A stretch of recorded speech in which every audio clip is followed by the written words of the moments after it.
Hey everyone, welcome back to my channel. I'm Naomi, and if you're new here, welcome. Today I am going to be talking about my 5 favorite standalone books for YA fantasy. Standalone meaning that they're not part of a series or a trilogy or anything like that, just a single book.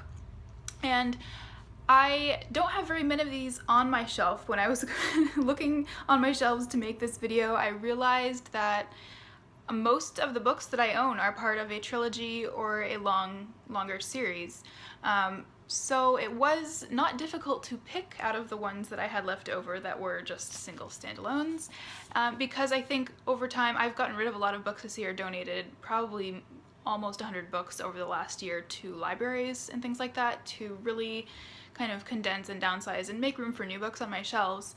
And I got rid of a lot of standalone books that I knew that I was never gonna read again, or that I just didn't want to read, that I deshelved, things like that. So these are basically the only ones that I have left, these 5, that I loved enough to keep, and I really do love these ones, despite that they're standalones. I think it's rare to find a standalone, at least for me, that I really love compared to series, because in general, I think if I had to choose one or the other, I would pick like series of books to just read forever if I had to, but I thought it'd be an interesting video just to show you what I have for my favorite standalone. First up is Princess of Thorns, and I mentioned this in a recent video also. I just read this summer, and Stacey J is the author of this book, and she did a really great job, I think, with a different spin on a retelling. This is sort of a retelling of Sleeping Beauty, but not directly. It's after the fact. It's actually about Sleeping Beauty's daughter, and her name is Aurora, and I love the way that this was told. It was, there's 2 point of views, one from Aurora, who is actually dressing as a boy, trying to make people think that she is posing, or that she's her brother. She's posing as her brother, and because she doesn't want to get caught for what she's doing. And the other point of view is told by a prince who is actually her captor, and he thinks that he's captured her brother. But it becomes really interesting once it gets towards the end and they both start realizing things. And I don't want to say anything more than that. I just really loved this book and would highly recommend it if you're interested in like any type of retelling, and this one's a very different one. Fairytales for Wild Girls. This is a novel by Allyse, I'm not quite sure how to say that. I had a hard time tracking down this book. I actually had to order it from a site called Fish Pond, I believe, which is where, because this is only sold in Australia and New Zealand, I think. It might have changed since I ordered it like a year ago, but when I had to get it, I got it from Australia, and the only way I could get it with like cheap shipping was through Fish Pond.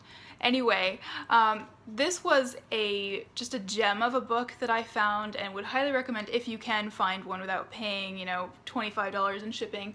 I don't even know quite how to describe this book. It's so different from anything I've ever read, and I really appreciated the artistry with which the author winds her words, and it is about this girl named Isola Wilde, and she is going through some hard times in her life and at school, and it really takes you through a whirlwind of emotions, this book.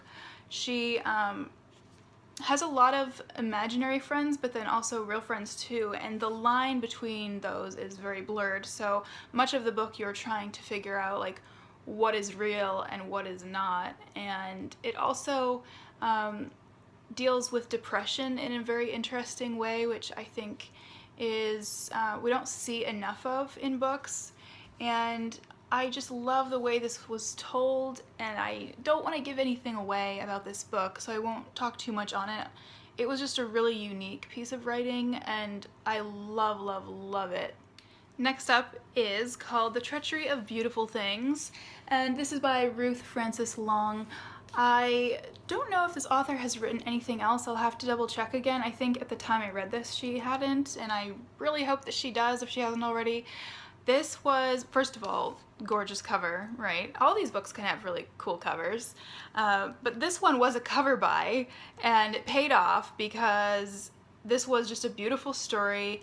I read it really quickly, and I read this actually a few years ago, but it's one that I will probably reread at some point soon. And it's about this young girl named Jenny, and it starts out, we have a little prologue in the beginning, and when Jenny is just a very young girl. I think she's like 7, I want to say 7 or 8, something like that, very young. And her and her brother are walking home from school, and he gets taken into the woods and just disappears. And like 10 years later is when the majority of the story takes place. She ends up finding her way back into this lost realm that he was taken into. And for 10 years of her life, like, no one has believed her. Her parents like took her to psychologists and stuff, and so eventually she just shut up about what she saw. But she finds her way back to the realm of fairy and goes on a big adventure to find her brother, and she ends up finding a lot of other interesting creatures too. This is really, really fun and wild, and I would highly recommend this book also. Obviously, I would recommend all these books. And there's actually no description on the back, just like a little snippet from the beginning, which I will read to you. Something moved amid the trees, floating like a dream. Something made of leaves and bark, root and branch, but not. Tom, she whispered. At the sound of her voice, it turned, twisting around on itself, quicker than a cat, to peer at her with very bright eyes. Leaves and thorns tangled where hair should have been. Bark and moss made up the body. Every part of it was composed of living things, of elements of the forest and the trees. It lurched forward, heading straight for the tree line, for her. Next is a slim book that I just read last winter.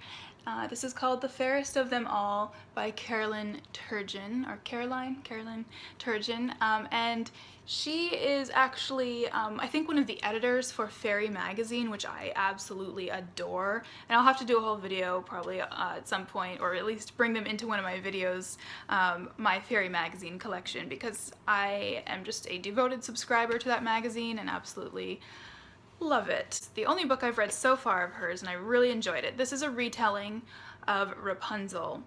And I'm not quite sure, I said that these were all YA fantasy books, but I'm actually not quite sure if this one is YA fantasy. I think it might just be classified as, yeah, on the back it just says fiction, so maybe regular adult fantasy. But I keep it on my shelf with all of my YA books. This book tells the story of Rapunzel in a very different way. It goes dark at some points, and it explores the dark parts of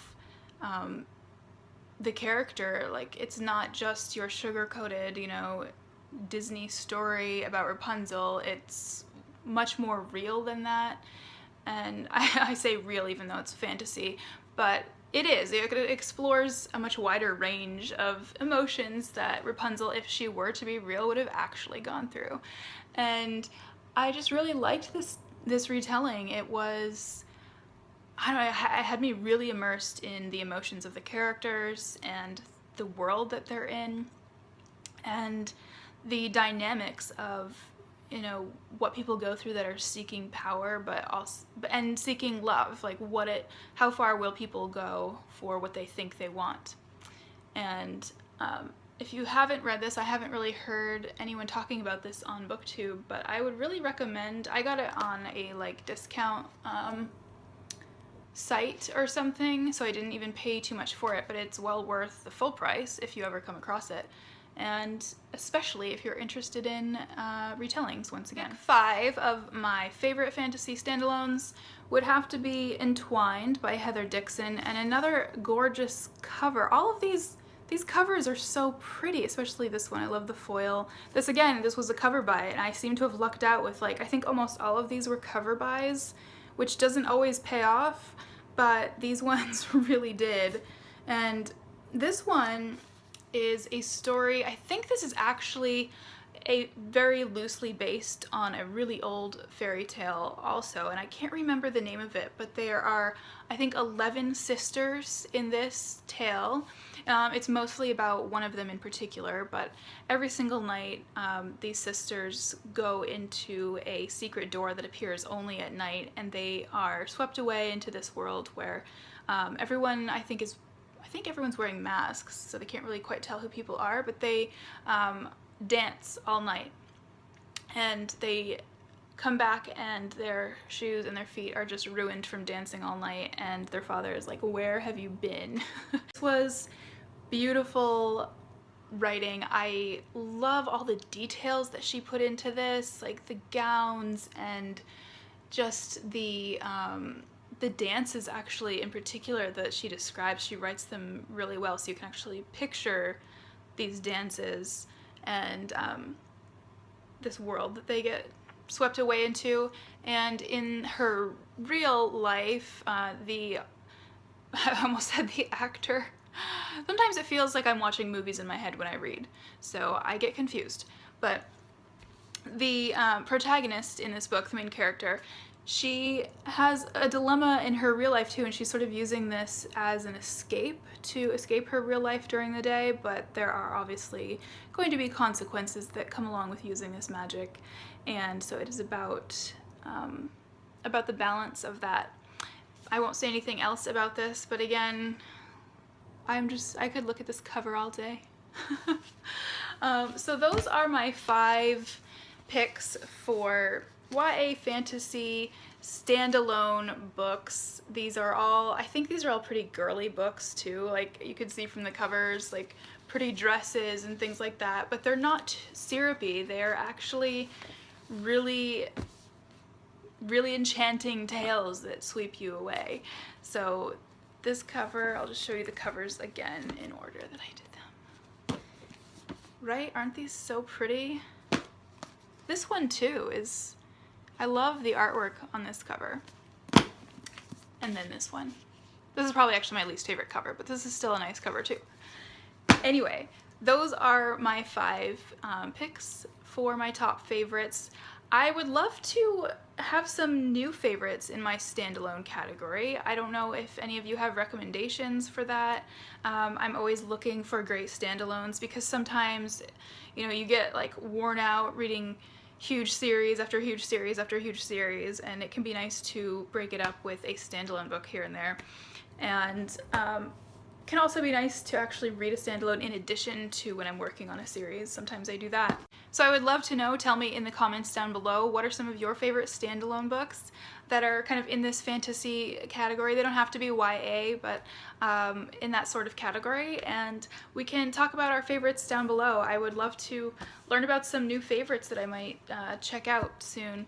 So I hope you enjoyed this video. I hope you're having a wonderful day. If you liked this video, give it a thumbs up, and subscribe. I hope you'll subscribe so you can see some future videos and we can talk about books that we love, and some beauty products too sometimes.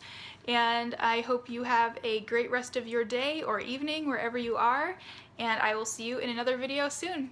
Bye!